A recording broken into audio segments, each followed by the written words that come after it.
BJP में प्रधानमंत्री की लड़ाई बेहद रोचक हो गई है। अभी नरेंद्र मोदी के नाम की चर्चा चल रही थी, लेकिन एनडीए में बीजेपी की सबसे पुरानी सहयोगी शिवसेना के बाल ठाकरे लेकर आए हैं लोकसभा में विपक्ष की नेता सुषमा स्वराज का नाम। बीजेपी में सुषमा स्वराज ही प्रधानमंत्री पद के लिए सबसे योग्य उम्मीदवार लगती हैं। मुझे लगता है कि प्रधानमंत्री के रूप में वो जबरदस्त काम करेंगी। मैंने कई बार कहा है कि बीजेपी में एक ही होशियार और तेज इंसान है, वो है सुषमा स्वराज। प्रधानमंत्री पद के लिए वे बेहद पसंदीदा उम्मीदवार रहेंगी। वो इस पद के लायक और होशियार भी हैं।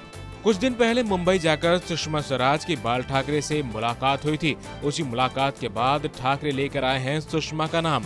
इससे पहले पीएम को लेकर सुषमा के नाम की इतनी बड़ी पैरवी किसी नेता ने नहीं की थी। सवाल ये है कि सुषमा के लिए ठाकरे की हाँ का मतलब नरेंद्र मोदी के लिए ना है। अगर ऐसा है तो मोदी के लिए फिक्र की बात है, क्योंकि एनडीए में दो बड़ी पार्टियों का रुख मोदी के खिलाफ लगता है। जेडीयू को नरेंद्र मोदी मंजूर नहीं है।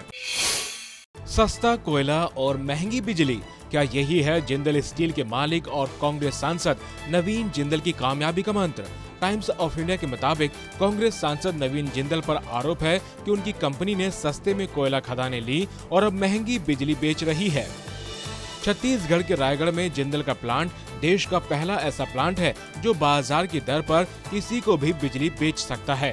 बाकी बिजली प्लांट राज्य सरकार से लंबे समय के लिए करारों से बंधे होते हैं। इसका मतलब ये हुआ कि जिंदल की कंपनी ने जिस दर पर बिजली बेची, उससे न सिर्फ 2 साल में उनका खर्च बल्कि निवेश भी निकल गया। और उसके पीछे बड़ी वजह थी सस्ता कोयला, जो सिर्फ 10 किलोमीटर दूर कंपनी की ही खदान से मिल जाता है। जानकारों की माने तो जहां सरकारी कंपनी एनटीपीसी को कोयला 1200 रुपए टन मिलता है, वहीं जिंदल की कंपनी को कोयले का खर्च ज्यादा से ज्यादा 400 से 500 रुपए टन ही पड़ता है। लेकिन एनटीपीसी 2 रुपए 20 पैसे यूनिट के हिसाब से बिजली बेचती है, तो जिंदल की कंपनी 5 रुपए 47 पैसे पर यूनिट तक बेच चुकी है। मेरठ में एक जूनियर इंजीनियर की बेहद दर्दनाक मौत हुई है। हादसा उस वक्त हुआ जब एक क्रेन को जोड़ने के लिए उस पर चढ़ा जूनियर इंजीनियर क्रेन में ही फंस गया। इंजीनियर के पेट में क्रेन का एक हिस्सा घुस गया था, लेकिन उसके बाद करीब 2 घंटे तक हवा में ही बेहोशी की हालत में ये जूनियर इंजीनियर लटकता रहा। जब तक इसे नीचे उतारा गया तब तक मौत हो चुकी थी। पिन नहीं डालने पाया, पिन के डालने की वजह से